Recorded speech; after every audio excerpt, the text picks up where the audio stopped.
السلام علیکم سر سر یہ بتائیے گا کہ جو بنگلہ دیش میں ابھی کرنٹ گورنمنٹ آئی ہے حسینہ واجد کی بغاوت کے بعد، اس میں بہت پڑھے لکھے اور فورن کوالیفائڈ لوگ بیٹھے ہوئے ہیں، تو اس کے بارے میں تھوڑا سا بتا دیجیے پلیز۔ جی ہاں، آپ بالکل صحیح کہہ رہے ہیں۔ بنگلہ دیش کی ابھی جو ریسنٹ حکومت اس وقت موجودہ اس کے اندر جو ہمارے پاس ابھی ڈیٹیلز ہیں جو آئی ہیں، اس میں یوں کہہ لیجئے کہ ایک گیلیکسی آف اکیڈمکس جو ہے وہ اسمبلڈ ہوئی ہیں، اور وہ جتنے بھی لوگ ان کی کیبنٹس میں اپر ڈویژن کے اندر بیٹھے ہیں وہ ماشاءاللہ بڑے قابل ترین، جس میں چیف ایڈوائزر جو ان کا آیا ہے Nobel laureate P H D economic, chief justice جو ہیں ماسٹرز ہیں from Oxford, P H D U S A ہیں، بنگلہ دیشی بینک گورنر جو ہیں وہ masters from Canada and P H D Canada, V C Dhaka university جو ہیں اور تھرو آؤٹ وہ فرسٹ گولڈ میڈلسٹ سارٹ رہے، اور اس وقت پی ایچ ڈی یو کے ہیں اور پوسٹ ڈاکٹریٹ انہوں نے آکسفورڈ سے کی ہے۔ پرو وی سی ڈھاکہ یونیورسٹی جو ہیں وہ پی ایچ ڈی کیمبرج ہیں،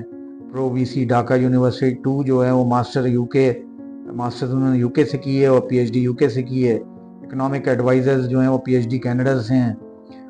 لیگل ایڈوائزر جو ہیں وہ پی ایچ ڈی یو کے سے ہیں، جھوٹ اینڈ ٹیکسٹائل ایڈوائزر جو ہیں وہ پی ایچ ڈی ہیں بنگلہ دیش سے، ایجوکیشن ایڈوائزر جو ہیں وہ پی ایچ ڈی ہیں کیمبرج سے،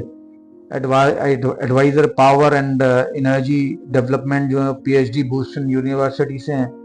تو اب اگر ہم ان کو کمپیئر کریں، افسوس کی صورت اپنے ملک سے، تو ہمارے یہاں ہم جو دیکھتے ہیں یہ کوالیفیکیشن، اس کا تو کوئی حال ہی نہیں ہے، اور ہمارے یہاں گویا کوالیفیکیشن کو جو ہے وہ کنسیڈر ہی نہیں کیا جاتا ہے، اور ہم تو خود اس کا جیتا جاگتا ثبوت ہیں کہ کوالیفیکیشن کو یہاں نہ اون کیا جا سکتا ہے، نہ ریگارڈ کیا جاتا ہے، اور نہ ہی اس کو کنسیڈر کیا جاتا ہے، چاہے وہ سروس کمیشنز ہوں یا کچھ اور ہو، دوسرے کمیشنز ہوں، اس میں کوالیفیکیشن کا نہیں۔ اور یہی رول ہمارے حکومتوں کا ہے کہ جب ہمارے یہاں جو کوالیفائی کرتے ہیں حکومتوں میں آ کر مختلف پوزیشنز کے اوپر آ کر بیٹھتے ہیں، تو اس میں دو رائے نہیں ہے کہ اس لیول کی ایجوکیشن موجود ہی نہیں ہوتی۔ اور اگر آپ ان کے کاؤنٹر پارٹس میں آپ ہمارے یہاں دیکھتے ہیں تو ہمارے یہاں صرف اسی طرح کے آپ کو ایلیمنٹس ملیں گے کہ کوئی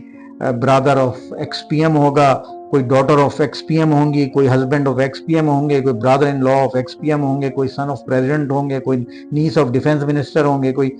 سن آف ایکس سی ایم ہوں گے، کوئی نیفیو آف منسٹر ہوں گے، کوئی اور اسی طریقے سے مختلف جگہوں کے اوپر سے لوگ جو ہیں ڈیپیوٹ اور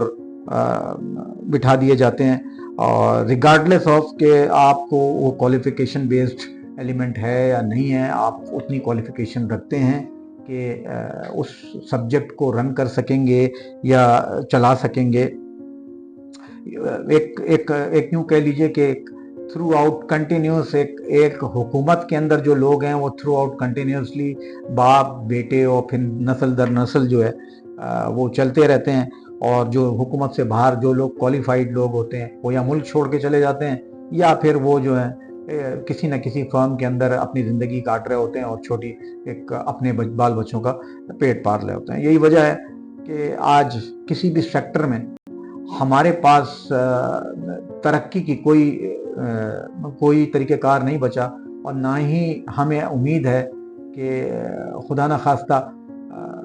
آنے والی نسل جو ہے وہ کس طرح اس ملک کے لیے کوئی خدمت انجام دے گی، یا پھر وہ آخر کار تھک ہار کر اس ملک سے رخصت ہو جائے گی۔ Thank you very much.